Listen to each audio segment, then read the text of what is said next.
Hello YouTube, it's Mr. Magz here, back with another stupid Nintendo article. Now, I swear, no one at TheGamer knows anything about Pokemon.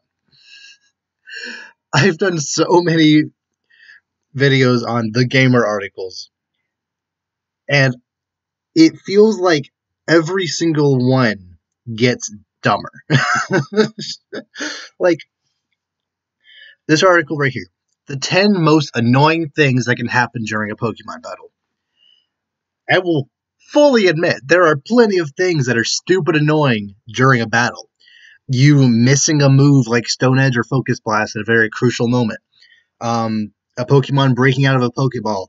A Pokemon, when you're trying to catch it, blowing up or using Memento or knocking itself out in some way so you can't even catch it. You critting a Pokemon you're trying to catch, an opponent getting a lot of critical hits on you. There are many things that are annoying just throughout the case, or throughout your Pokemon journey. And literally everything I just mentioned, this article doesn't. This article just completely ignores those really fundamentally annoying things in Pokemon. And instead, there are many entries on this list that either make no sense, are repeats of things already earlier in the article, or things just don't even matter. So, yeah, let's go through this. Is there anything worse than running out of potions? We're here to list the top 10 most annoying things that can happen during a Pokemon battle. Really? You have an article titled "The 10 Most Annoying Things That Can Happen During a Pokemon Battle," and your lead-in sentence is there anything worse than running out of potions? First of all, potions are something that you have complete control over. Once you get to the first town, you have a pretty sizable amount of money that you can spend on Pokeballs and potions. So you theoretically should have enough, unless you're going through like a dungeon like Victory Road or some other dungeon like that. But even then, you should know to prepare beforehand going in.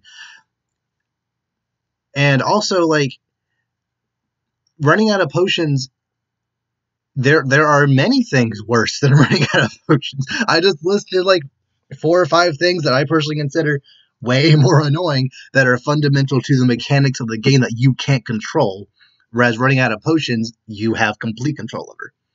So, okay, whatever. Despite its relatively forgiving learning curve, you've probably run into quite a few annoying battles in Pokemon Sword and Shield. Not really. There was like 2 battles that gave me even slight trouble. Sword and Shield, honestly, like they're really fun, but they're also probably I'll say second easiest. Gen 6 was stupid easy, so probably the second easiest game so far. But so like, or maybe 2 overall, like throughout the whole story. Fans of the older games in particular will tell you that a battle can quickly turn into a nightmare for your Poke Squad if you're not prepared. Yet, even some rough luck inflicted by the Pokemon gods could turn a seemingly simple fight into a frustrating grind at times. With such a vast, diverse lineup of monsters and so many varying factors, there's no shortage of aggravating events or occurrences that you might run into. Which of these are the most annoying? We'll take a look at 10 of them in this list. Okay, let's see what they say. Number 10, running out of potions or medicines. I already kind of touched on this up here, but yeah, running out of potions is not the biggest deal. Like that's why you have a whole party. So, because if one Pokemon gets weak, you can just switch out or let it faint so you can switch out freely. Or if you're running low on potions, exit the dungeon and buy more.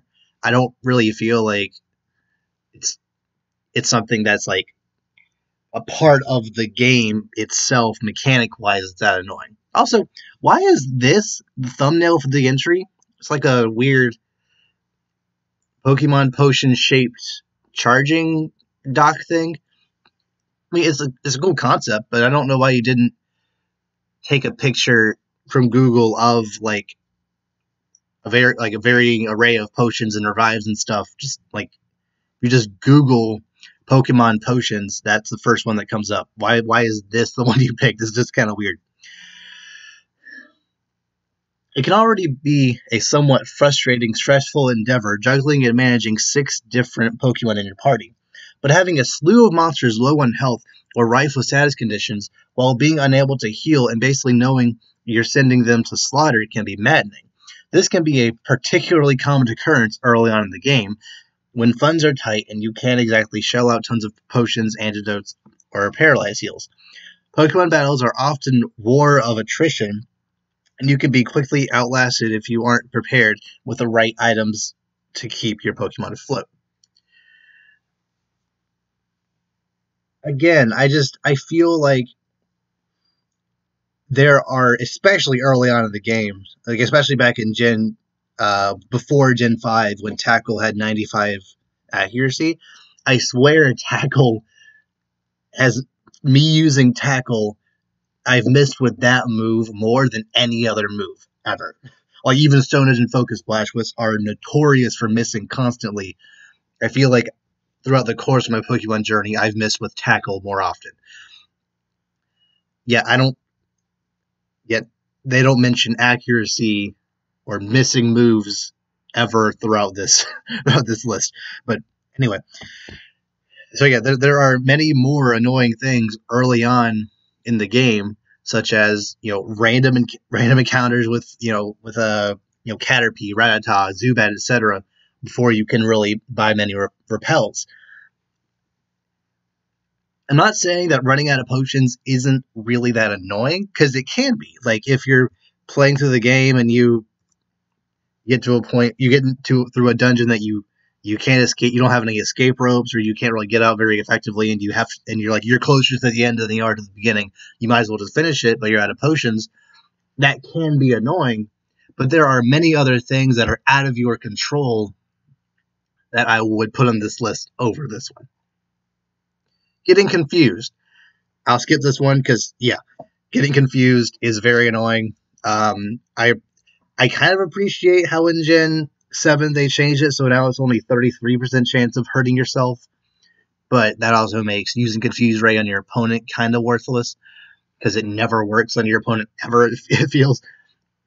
But yes, getting confused and hurting yourself, that deserves to be on this list.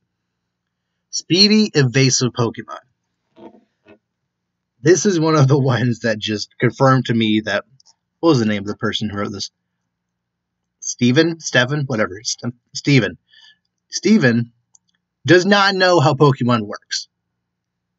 Let me read this. Often, a Pokemon can overpower you by simply taking the initiative and overwhelming you with their sheer speed. It can be immensely irritating to have to tangle with the likes of a Swift Jolteon or Ninjask, who can inflict quite a bit of pain on you by sneaking in many turns while you're scrambling just to keep your fighter alive. A Pokemon with high HP can often find their usefulness diminished if they're on a more sluggish variety like, say, Snorlax. Okay. The second sentence below the related bar, it's worse, but there's still some stuff up here I need to touch on. What does this mean right here? Who can inflict quite a bit of pain on you by sneaking in many turns while you're scrambling to keep your fighter alive. Does this writer believe that a faster Pokemon can attack you twice before you can attack once? Because if that's not what they believe, then they could have worded that differently. It can inflict quite a bit of pain on you by sneaking in many turns. That feels like what he's trying to say. If opponent is faster, like significantly faster, it can attack you multiple times before you can even attack once or heal your Pokemon. I hope that's not the case, so that's just what it reads like. Second of all, saying that a Snorlax's use is diminished because it's slow. Apparently, Steven doesn't know what balancing is, because of course Snorlax isn't going to be fast. It has bonkers HP, really good attack, really good special defense. If you're bulky and have high attacking stats, it makes sense balancing wise, unless you're a legendary, which those are very special cases. It makes sense for just random regular Pokemon who are big and bulky to not have super high speed. In fact, it can be argued that a fast, bulky Pokemon doesn't really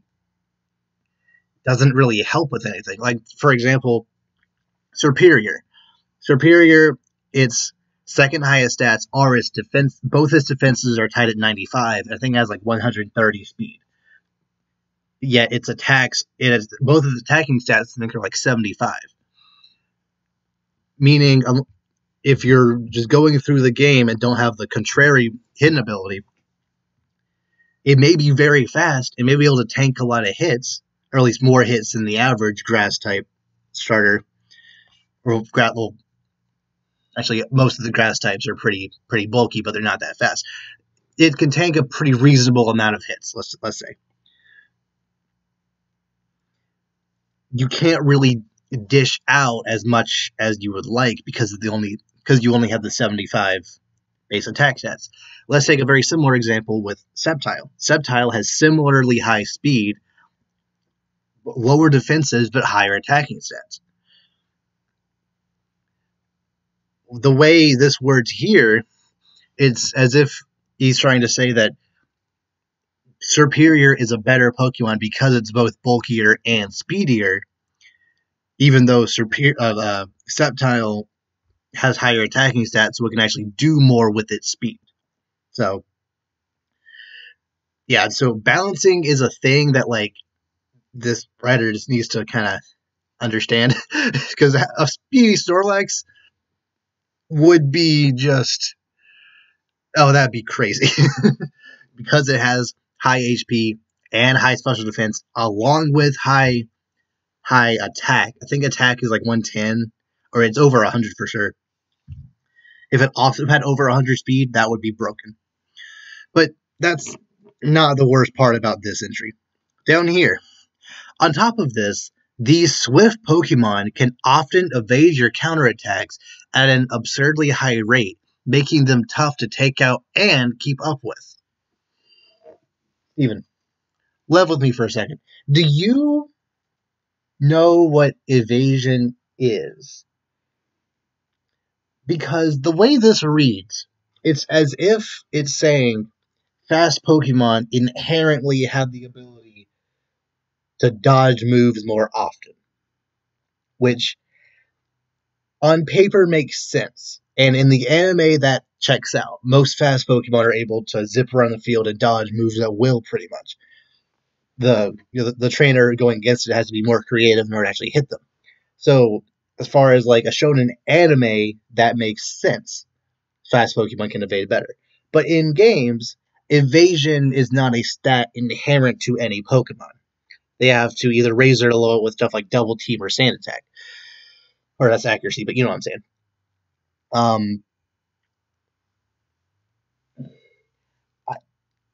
He could be trying to say that fast Pokemon, more often than not, I believe, learn Double Team on level up, like Ninjask and I think Jolteon can. I think Pikachu and Raichu, these faster Pokemon can learn Double Team upon level up, while slower Pokemon generally can only get it through TM. But that has nothing to do with them being fast. It's just something they learn. It has nothing inherently about the Pokemon that makes them evade your attacks more often. So I would like to believe that he's just getting it confused with the anime, but I'm not sure. Anyway, a variety of different elements. Why is this one on the list? At least speedy, evasive Pokemon. It can be very annoying going throughout the game and having a Pokemon that's just too fast to take care of. Like, for example, in Platinum, Cynthia's Garchomp has 102 base speed, meaning that it can outspeed a pretty high chunk of Pokemon, and you just can't deal with it. If it's faster than almost everything you have, and it has an attack that's so insane it can almost one-shot everything on your team. So unless you have something like Ice Shard, or you can lower its attack stat by Intimidate or something like that, you just can't deal with it because it's just so fast. So yes, I understand why that's on this list. He didn't exactly word it super properly, I feel, but like there are plenty of examples when fast Pokemon in game just ruin you. Saying that opponents have the ability to have multiple different types on their teams just as you do is not something that's annoying. That's just how the game works. Also, never once, I don't think, if I remember correctly, I don't think he mentions, outside of down here, electric type. I don't think he ever actually references the word type. I think it's only element, which you're not exactly wrong. That's just not really the naming conventions of the game. They're like fire, rock, electric, whatever. These are all types. They're not. That's not the water element, the flying element, etc. They're types. I would understand if when you're writing an essay and you use the same word like 6 times in the essay, and you're like, oh, I should probably mix up a couple of those and find a synonym just to kind of spice it up a bit. I would understand that. Like, if you had in the title a variety of different types, word that title better to really. Now, and I'll read the actual entry in a second, but make the actual title represent the the paragraph in the first place. But um, it'd be one thing if you had a variety of different types, and then you had types once or twice in the body, and then kind of later on you decide, oh, maybe I should put the word element just to kind of just to kind of spice it up a little bit. I understand that, but he uses element almost exclusively, and that's a little annoying. Pokemon battles often hinge on how you plot out the elemental matchup between you and your opponent. You want to pit plenty of electric types against an army that sports water varieties, etc. But a trainer sporting a rainbow of different elements, or even one or two monsters wielding a variety of elemental attacks, can prove problematic. Not only could it be difficult for you to counterattack accordingly, but you also put yourself at risk of being taken out quickly by a move that counters your monster, forcing you to frequently swap. So essentially, this is just him complaining that the opponents in game work and use the same logic that you do. Oh no, my opponent can also have a grass, fire, and psychic type on the same team. What am I gonna do? I I have a full team of electric types because I knew that their first Pokemon was gonna be water. Oh no, they switched into a Sand Slash. I can't take on that. Why? That's I'm not saying you're playing the game wrong by doing that, because I've had like mono water, mono fire, etc. teams in games before, and they actually seem to work out as fine if you know what moves to teach them, and if you can plan accordingly based on the gym leaders coming up. Because almost every single NPC player throughout the game, like just random trainers throughout the game, almost all of them that aren't ace trainers or in Victory Road or whatnot, they're not going to be a problem. Even if you have a full team of electrics and they have a full team of grounds for whatever reason, as long as you are at a decent enough level and you have at least one move that can hit them neutrally, you'll be fine.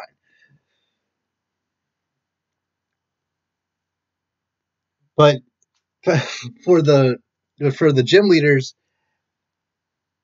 you know, the gym leaders are going to be the only really hard challenges throughout the game, and Elite Four members throughout those be the only real hard challenges throughout the game, and they all have just one, just one type exclusively, at least for the most part. So that's not really an issue. So yeah, just have a variety of different types in your party, and this won't be a problem. Even if you are going up against a random ace trainer who has 5 Pokemon, they're all different types. How about you have a party of 6 that are a variety of types? Or just don't go into a battle expecting them to just have 1 or 2 monsters wielding variety. That's 2 monsters that are different types. You should be able to plan around 2 different types with your team. Also, if you have all electric types, there's a pretty wide variety of different combinations within that type that you can move around. Like, for example, Lantern, Magnezone, Alolan Golem. Like, there are plenty of different combinations of electric types if you wanted to just do a mono electric type team in order to deal with their weaknesses. So if you do see their first Pokemon's a standard water type, and they switch into a ground type, you switch into your Lantern and hit it with water again, or some water move, whatever. Really not that annoying if you know how to play the game. Anyway, trying to catch a particularly pesky Pokemon. Okay, so they did actually mention how catching Pokemon can be annoying sometimes. Like if they, there's a pretty high chance that trying to catch certain Pokemon, they'll just break out 6 times in a row. Sword and Shield. It feels like they, for certain Pokemon, drastically increased their catch rate. I tried, I think it was 13 Great Balls on a Galarian Farfetch'd, and it wouldn't take, even though it was at a sliver left. I finally eventually got it. But the fact, and my brother also had other issues with seemingly just random Pokemon. I think a Swirlix one time took 5 or 6 random Pokeballs to catch. There are some Pokemon that just will not take, and that's annoying. So yeah, catching Pokemon can be annoying at times if you don't have a Pokemon that can paralyze them or even better, sleep them or whatever. Or even worse, like you mentioned out here, Abra, who can just teleport away, or especially if it's a shiny Pokemon that knows Explosion or Memento, you might as well just throw a Master Ball at it, because you can't risk that. You can't risk that. You can't risk them just killing themselves instead. So yes, that can be annoying. You got 2 out of 4 so far, so good job. Being inflicted with Bind. Okay, so in the context of Generation 1, Wrap and Bind were the worst. If your opponent was faster than you, you're screwed, because if your opponent's faster than you and they use Bind on you, you literally can't attack for 3 to 5 turns. And your opponent won't be able to attack either, but if you're burned, poisoned, or leech seeded, you'll still take the burn, you still take that damage. And then you're not able to attack the turn you get out from the Bind or Wrap. Same goes for Sleep. And Gen 1, when the turn you wake up, you can't attack that turn. So yeah, that is very annoying. And if your opponent's faster than you, the turn you get unbinded, they just use Bind again, assuming it hits.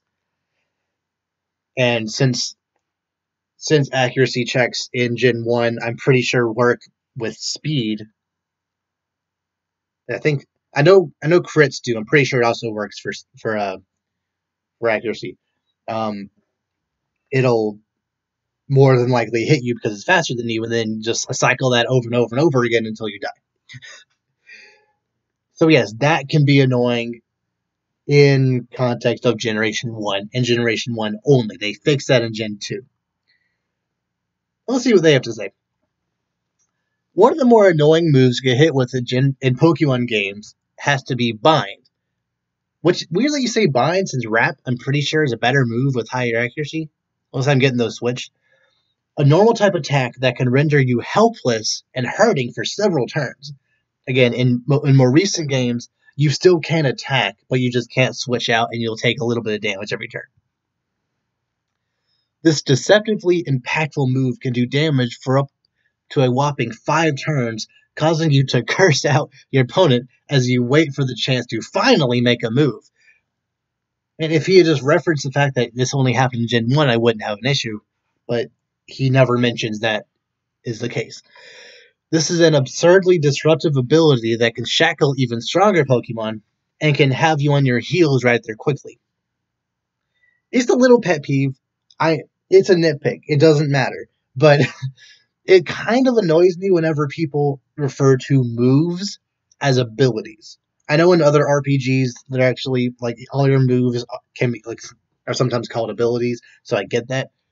But considering an ability is a different thing in Pokemon, just say disruptive move or utility or like some other thing to say move instead of ability, because ability is a different thing entirely.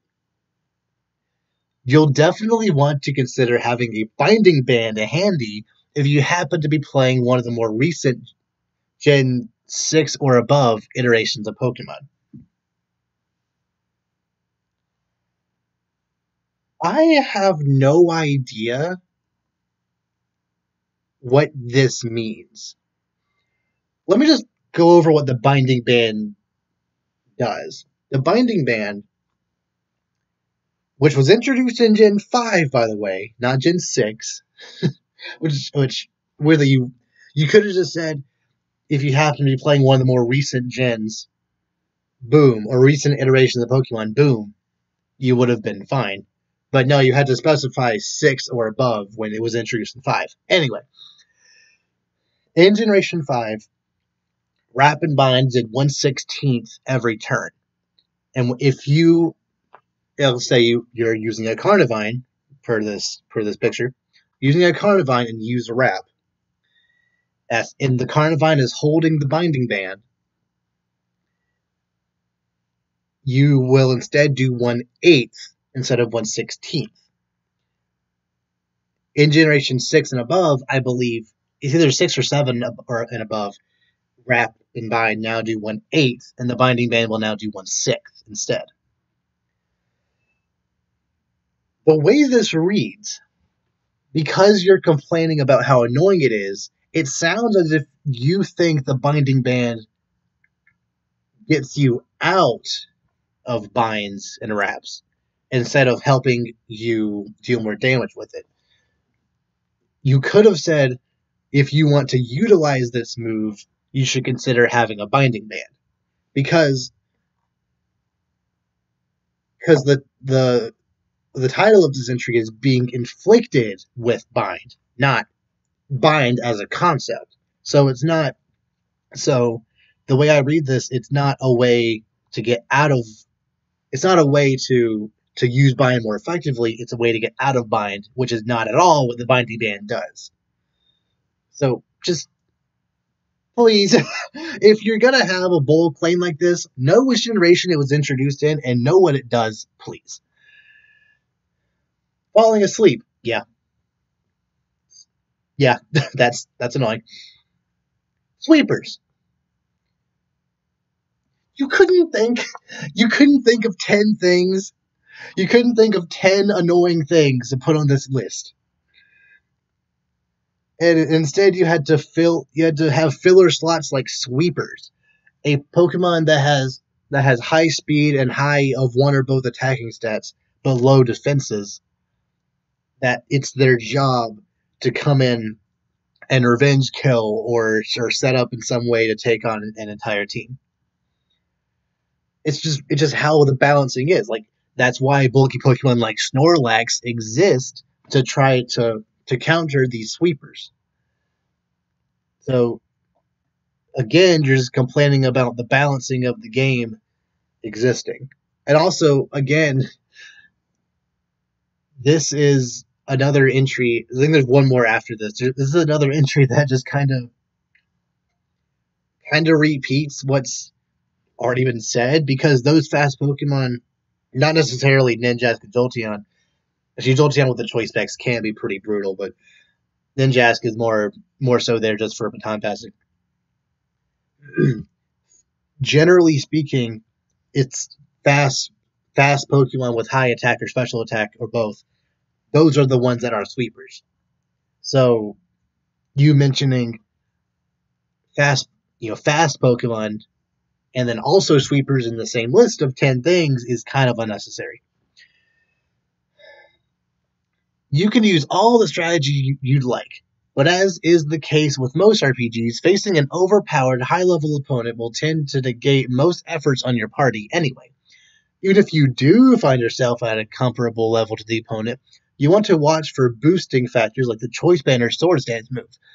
These can juice up the power of an opponent and wipe out their HP. These can juice up the power of an opposing Pokemon and wipe out their HP before you've got a chance to even respond or pull them back. No, and these can juice up the power of an opposing Pokemon, giving them the ability to wipe out your HP before you've got the ability to. No, that doesn't. You skip something here. Some connecting fiber between because if they wipe out your Pokemon's HP instead of wipe out their, I think, yeah, that could have just. It might technically be grammatically correct, maybe, but it just if you had said increase the power of an opposing Pokemon and wipe out your Pokemon before you've had a chance to even respond or pull them back. So, yeah, like that is annoying. I get it, but at the same time, you can do the same thing. So it's really, it's really not something in the mechanics of the game. It's just something that you kind of choose to ignore, I guess. Being walloped with one of these supercharged Pokemon attacks even has a term associated with it: sweepers. You can use them too. It's not a big deal. Really isn't. Whatever. Being paralyzed. Yeah, it's not as annoying as like being frozen. And I'd argue being asleep is more annoying than being paralyzed. It depends on the game actually, because in Gen, I believe it's either 6 or 7 up, they reduced the amount that speed reduces you to half instead of a quarter. Because before you had to set up if you were paralyzed, let us say you knew agility, you had to use 3 agilities just to get up to where you originally were before you were paralyzed. Now, I believe it's after just 2 stages. Yeah, I believe it's after just 2 stages of increased speed, you'll be back to normal. So, it's better than it was, but it's not the most annoying. Like freezing, especially since there are no moves that guarantee freezing, unlike Thunder Wave or Hypnosis or Will-O-Wisp or other moves that guarantee their specific status condition. There's no move that guarantees freezing. However, freezing, when it does happen, it can be completely random. You can either dethaw the very first turn you're frozen, or it can happen for 6 to infinite amount of turns. So, yeah, it freeze, which isn't on this list at all, by the way. You could have easily had this list be just the top 10 status conditions, and it would technically be the 10 most annoying things in Pokemon. And again, like, I'll get to this one. This honestly might be the worst one right here. But like, you didn't have Pokemon fainting trying to catch them. You didn't have accuracy or random critical hits from your opponent. Like, there are just so many things that are more annoying than like sweepers or just not playing the game right. Like, there's so many things better than that are actually really annoying in these games, yet you just didn't put them. It's weird. This entire list is just weird. But anyway, this is the other one I was talking about that just completely mirrors one that you've already mentioned, as if you couldn't think of 10 things and you had to write this article within like 4 hours, and you're like, I can't, or not even like, you had to, like, you came into work that day and were told, okay, you need to write this article about annoying things of Pokemon. You have until lunch. Go. Like, you only had like an hour or so to do it, so you just like scrambled and just couldn't think of 10 things. Really? Do you even play Pokemon? I'm willing to doubt that you don't if you can't, off the top of your head, list like 15 different things that you found kind of annoying at times. Like the move Sand Attack or Double Team. If just one of those would have made a perfectly valid entry, but nope. Anyway, outmatched by your opponent's elements. A variety of different elements. Again with the word elements, and also you already did that, so whatever. Elements make up such a large part of being effective in Pokemon fights. Let me just read that back. I need to read that sentence again just to fully indicate just how stupid it sounds. Elements make up such a large part of being effective in Pokemon fights. Elements, just elements. Not different kinds of elements, not a variety of elements, not a tactical use of elements, just elements. Also, not to mention the fact that elements aren't even what they're called; they're types. But whatever. That's just a very that doesn't make sense. Whatever. You'll basically be in an uphill battle the entire time if you're going to be a fighting gym trainer who specializes. Wait, if you're. This is okay. Okay. You'll basically be in an uphill.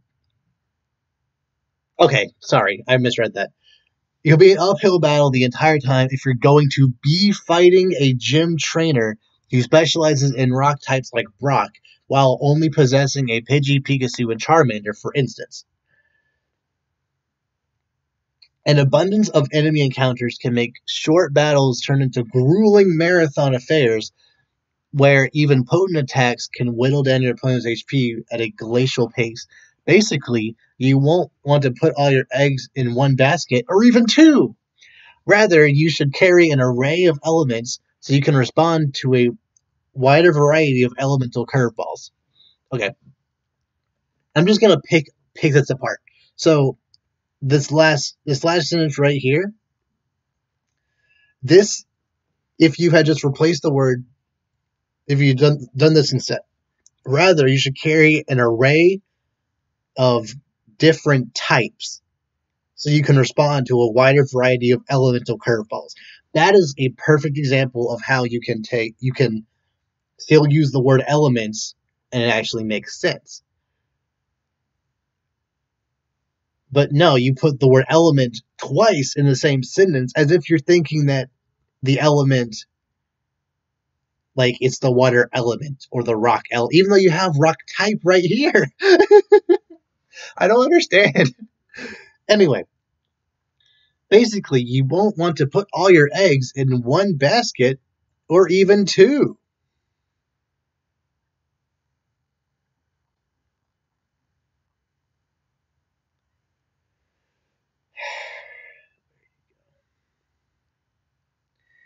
But a trainer sporting a rainbow of different elements, or even one or two monsters wielding a variety of elemental attacks, can prove problematic. Not only could you not think of a 10th thing to put on this list, so you went ahead and just, you know, you went ahead and repeated one you already used. You repeated the same sentence, pretty much. The same argument. I know in this case, it's saying you should have at least 2 or 3 different types on your team. And up there, you're saying the opponent, it's annoying when your opponents have 2 or 3 different types, but that's still essentially the same thing. And after you wrote that, you should have realized, crap, this is too similar. I should either like kind of combine them into one or think of a brand new one. Also, his name is Brock. So like if you're going into if you know how Pokemon works, I know Generation 1 you didn't really know the formulas yet, but like his name is Brock. Rock is in the name. It's fairly easy to determine, oh, he's gonna be the rock type gym leader. Okay, also I'm pretty sure the guy the little guy at the beginning of the gym like straight up tells you what type that gym leader is gonna be. So if you just ask him, he'll tell you it's rock type, so you'll know how to prepare. There are plenty of Pokemon that can learn fighting moves. I don't think there are any water or grass moves outside of the starters before this point, but both Nidoran can learn Double Kick at a fairly early level. I know Mankey is available in Yellow and then Leaf Green Fire Red. So before you get to Brock, you have the opportunity to get Pokemon that can be super effective against them. Also, well, or just be at a high enough level that your Charmander's Ember can do enough damage to eventually take them out before fainting himself. There are many ways to get around this by just using strategy. So this doesn't have to be annoying. Just play the game right. Or I feel like this entire list is Steven just not really knowing what like how Pokemon works in its entirety and just kind of threw out a couple of things like paralysis or falling asleep or whatever, and then having to scramble for other for like 6 or 7 other different entries to just kind of threw them out there, and even like repeat himself a couple of times and didn't really get the full grasp of how Pokemon's supposed to be played or how strategy works or anything or how balancing works. Like, I don't want to have to do this like every other month like I have been, but TheGamer just keeps on giving me new articles to critique, and they're all terrible. Not once have I. There are a couple of Pokemon articles here and there that like they're pretty safe. There's no like hard opinions in them that are like, oh yeah, those are right. Like the top 10 best Pokemon from Generation 1. Yeah, Arcanine's pretty high. Yeah, Dragonite, Charizard. These are pretty standard Pokemon that makes sense to have on this list. So lists like that, I'm not gonna do a video on, but like at least once a month it feels there's a just ridiculous article like this that's a random top 10 and the writer doesn't know what he's talking about. So Gamer, can you please, every single other major news outlet has their Nintendo, or even better, their Pokemon guy who knows everything about this franchise, and they do all the reviews, they write all the articles, they make all the top 10 lists or whatever. If Steven just isn't working out for you, please pick 1 or 2 people who are dedicated Pokemon people and have them only writing about Pokemon. Because clearly Steven I'm sure he's played the games before. Like I'm not doubting his gamer cred, but I feel like he just isn't the right guy to be making these kind of articles. That's all I'll say. So yeah, is there anything you guys find annoying about Pokemon. Is there anything in Sword and Shield that like really rustled your jimmies or whatever? Is there anything that you feel has gotten less annoying with time? Like for example, bind or paralysis become less annoying. Um, yeah, leave comments and all that down below. Like that discussion going, and I'll see you later.